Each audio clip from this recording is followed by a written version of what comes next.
Hi, this is Brent Anderson, and today we're going to talk a little bit about basic comic storytelling, the basic structure of a story.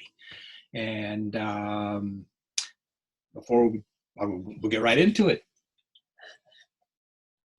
Uh,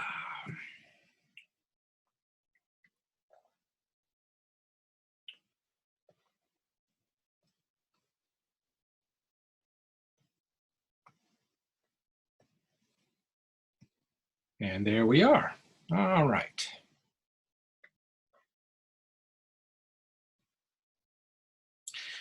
Okay, basic comic strip story structure. It's in 4 parts. Well, first, let's have a few words about words and pictures. Most books, as you know, don't have any pictures. So most of the book is just chapter headings and maybe some titles and just straight text. But there are other books that have pictures, like Lunch Money. Lunch Money has illustrations throughout to illustrate little key moments in the story or fun little moments in the story. But the uniqueness about comics storytelling is that it's words and pictures together in one bit of storytelling. And you can actually have letters be pictures of characters. You can have a letter A, which is a character, and a letter B, and a letters all the way to Z. You can have pictures of things that look like letters. I remember my wife telling me that when she was 2 years old, she pointed out when she was learning to read that R walks on 2 legs, but P only has 1. And she was recognizing this, and she didn't even remember that. Her mother wrote that down, that she had said that when she was 2, and told her about that later. So letters can actually appear to be pictures. Okay, in basic comic strip story structure, there are there are 4 categories. And I'm going to show those to you.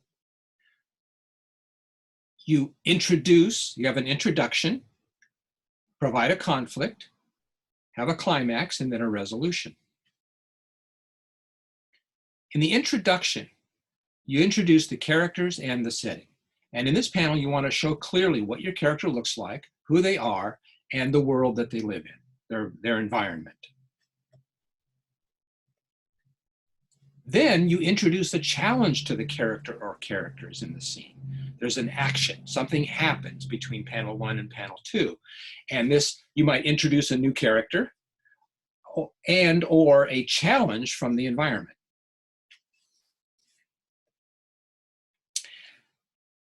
This leads to the climax of the strip, of the storytelling. This is the result and the character's reaction to the challenge that was presented in panel 2. In this panel, in the conflict, you show what happens because of the conflict, how your character reacts, what happens because of the conflict. And the resolution is the end of the story. It's the end result. It's what happened because of the challenge and the reaction. And it's a change. Something changed from panel 1 at the end. There's a message, maybe, a new point of view. You might see panel 1 a little differently because of the information that resulted from panel 3 and the climax. Or it's just the joke. It's the gag line. It's the tagline. It's the exit line for the comic strip. And it doesn't have to be a funny thing. A joke is usually what comics are about, but sometimes it can be one of those other 3 things. And, all right. So now we will go on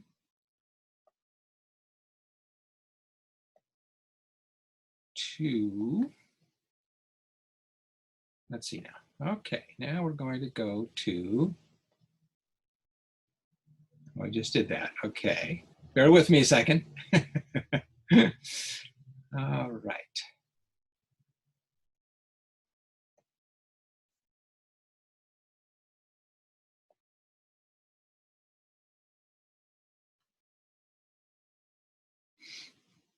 Okay.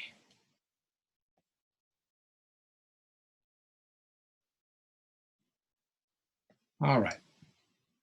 Now, we're going to talk about words and pictures together. And we're going to do, okay, let's see now.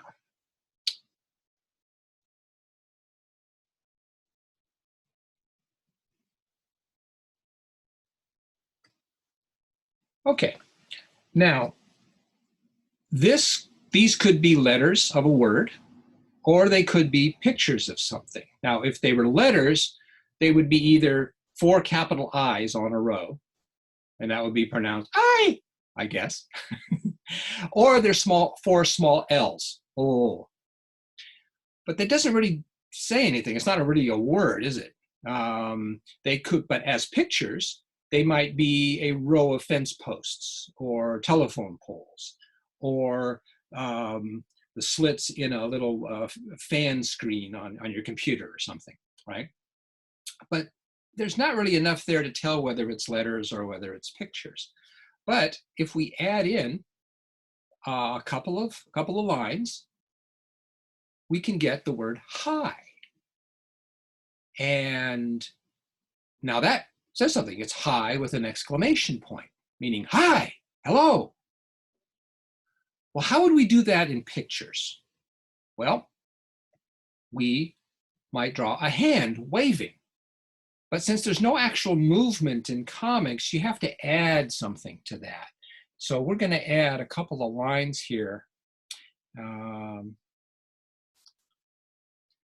see. Okay, we'll go there. I'm going to add a couple of lines here. Okay, now he's saying, hi, he's waving. So what we've done in the first panel is introduce the character, which is a hand, and an action. What is that hand doing? It's waving. And what is its environment, its setting? Well, it's open air. That can be a setting, like the open sky. So that's the establishment of the first. Now, what do we have to do in the second panel? We have to provide a conflict. So we pull back and we reveal that the hand is not waving. It's a person in the water drowning. And they're waving their hand around because they're crying for help or something, right? We can put in a few more drops, you know. So he's really struggling. Okay, now we have a conflict. A conflict to the character is that he might drown. That's quite a conflict. So what are we going to take this to a climax? What has to happen? Well, we pull back and we see that the character is out in the open ocean. There's nothing around except water, and this character is drowning. But we don't necessarily have to separate all 4 parts of the story into 4 separate panels. So what we're going to do is we're going to make the last panel a combination of those 2. So we have the climax and the resolution will be depicted in one panel. So where is the climax coming from and where is the conflict coming from? Well, there's a shark coming. And we can't leave it there because that's just the climax of the story, but with no resolution. So what kind of a resolution might we put in there? Well, we introduced a new character. We introduced the shark. So we want to know a little bit something about the shark. But the only way we could do that in comics is to show what the shark is thinking. And what the shark is thinking could be the resolution to the story. I think that shark is hungry, and that shark is going to eat that poor person. Unless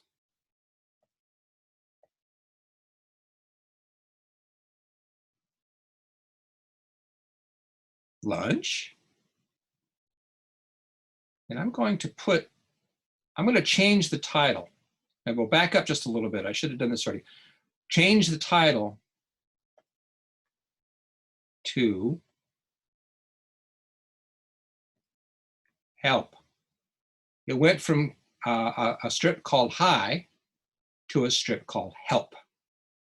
Okay, now we'll get back to our shark. All right.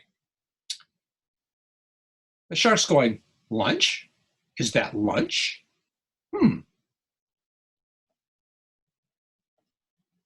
Help? Oh, maybe this person, this human being in the water needs help.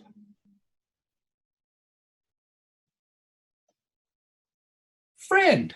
The shark may have made a new friend, if it can keep him from drowning, that is. So the shark is introducing himself to his new friend, who we assume he's going to be saved. So we can go back and change the story back to Hi.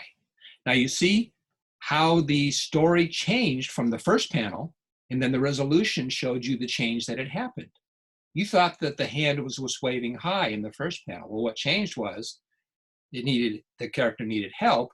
And who did the hand get help from? The person, the shark.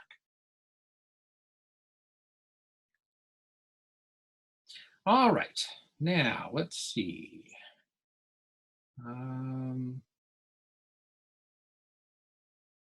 Now let's see. All right, I'm going to take that and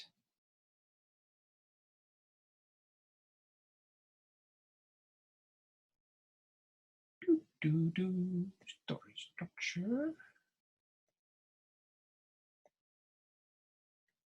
Okay, whoops, already did that part. Okay, now let's see if I can find the right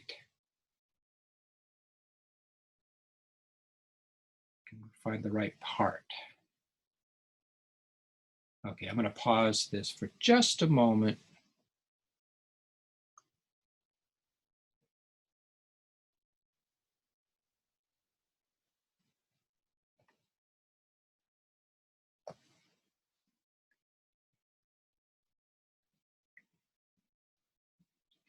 Okay. Nope, did that. Did that. Okay.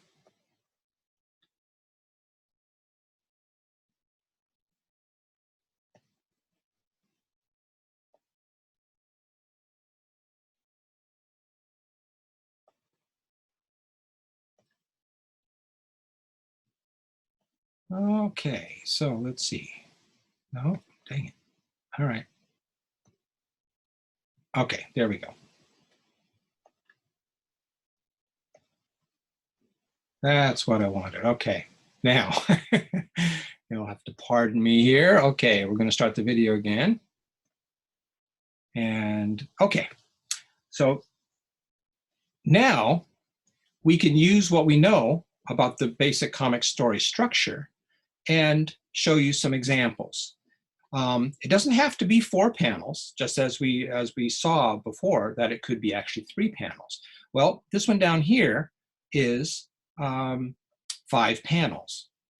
Introduce the character. He's walking along a line, along a street. He stops, and there's a provided action. There's an action that happens. There's a challenge or something. He's turning. Maybe he's going to cross the street towards us or something. But no, he squats down. He jumps up. And this is the climax of the story, is him jumping up. And the resolution, the end result, is the joke, which he jumped too high and he falls down.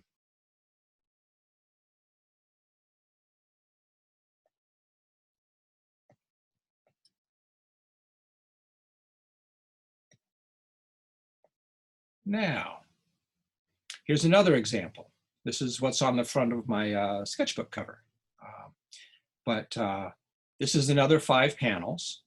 You have a character walking, then they're running, which is a challenge.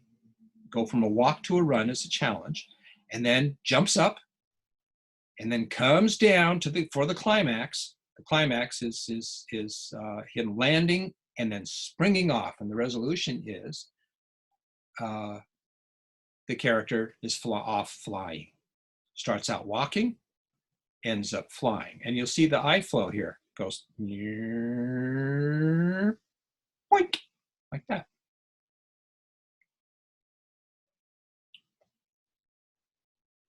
And here is an example from Calvin and Hobbes showcasing the basic 4-panel story structure. Put that up there. The first panel introduced Susie and Calvin, little girl, little boy. And the little girl, they're obviously at school because she's at her locker at school. And Calvin has his little briefcase, or, and she has a book in her hands. So, did you see we have a substitute teacher today? Calvin, this is the conflict. What? Oh no, that can only mean our real teacher rocketed back to Saturn to report to her superiors. And then the climax is Calvin getting all excited. They're trying to subvert us little kids with subliminal messages in our textbooks, telling us to turn in our parents when the Saturnians attack. Earth will be rendered helpless. And the resolution? Susie says, I think one of us has been eating too much paste in the art class. And then Calvin, the joke, the final line, I'm too smart for him, though. I don't read my assignments.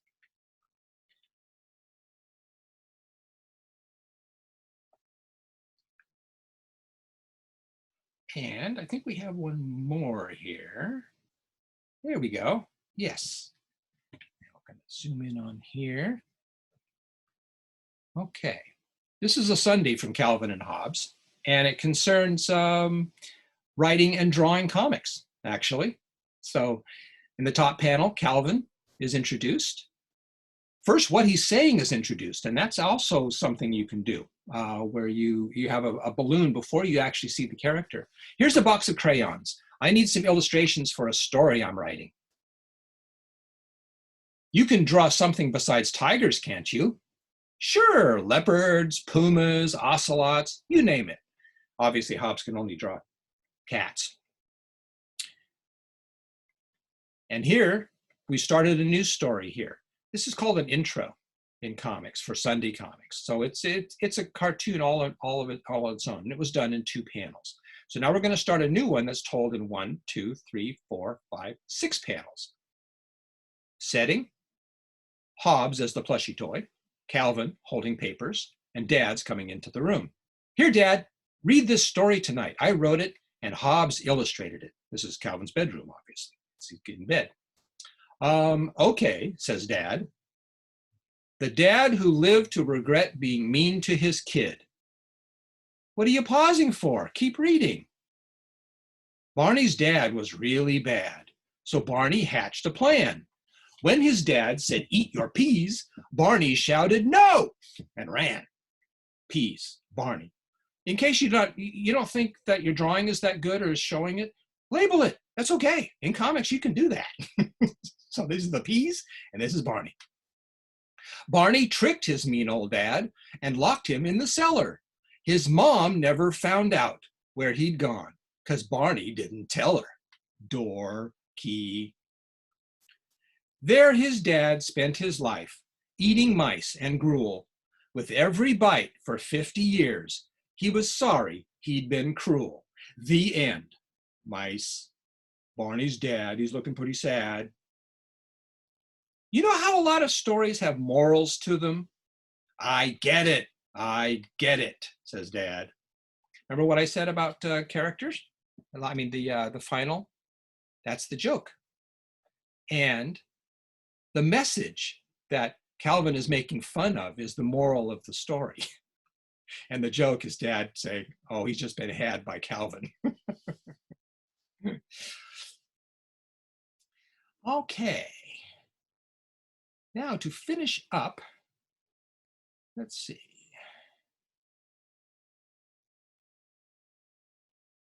I'm going to finish up with a little exercise that you can do. in these examples, read the comic strip and finish the story to add the resolution at the end. See, I've omitted the last balloon in each comic strip. And I'm inviting you to finish the story. But keep in mind that you're going to add dialogue that's going to show what changed from the first panel. So for example, I love Saturday morning cartoons. There's Calvin and Hobbes sitting in a chair watching TV. So they're watching Saturday morning cartoons. What classic humor, says Calvin. This is what entertainment is all about.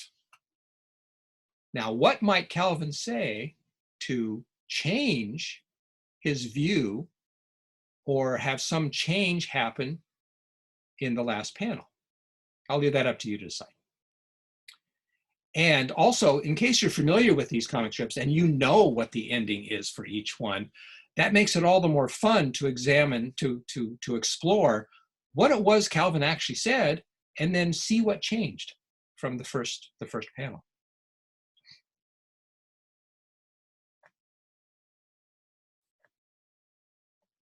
So now, let's see what we got here. Take that out. Where is that? There we go. Okay, this is the front cover to a very inexpensive sketchbook that I produced for another class that I had given. And this is basically, this is very simple. You take 10 pieces of paper that are 11 by 17 inch size. They're twice the size of 11 by 17, 8.5 by 11, I'm sorry. And you fold them in half and then staple the edges like you would your mini comics. And then you have a sketchbook that has 40 pages in it, because 10 times 4 pages each makes a 40-page sketchbook with only 10 pieces of paper. And you can print this on the cover, and then put your name on it. And then you might want to start a starting date, you know, for your sketchbook, when you started it. And remember what I said before about keeping sketchbooks. Always date your drawings and don't take them out of the sketchbook. Keep them in the sketchbook. And so I'm going to stop the share now, and we'll say goodbye to you. But here is one of those sketchbooks.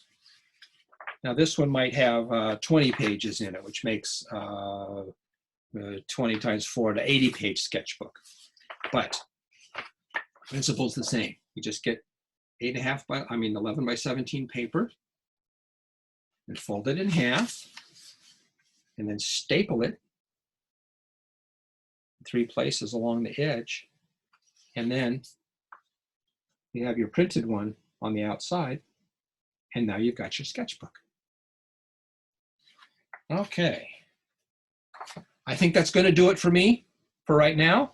And I hope that next week we can get together on Zoom, and maybe I'll do a live drawing or something. I'll use my tablet, and we'll do something about it then. But so thank you very much. And until I see you again, happy drawing.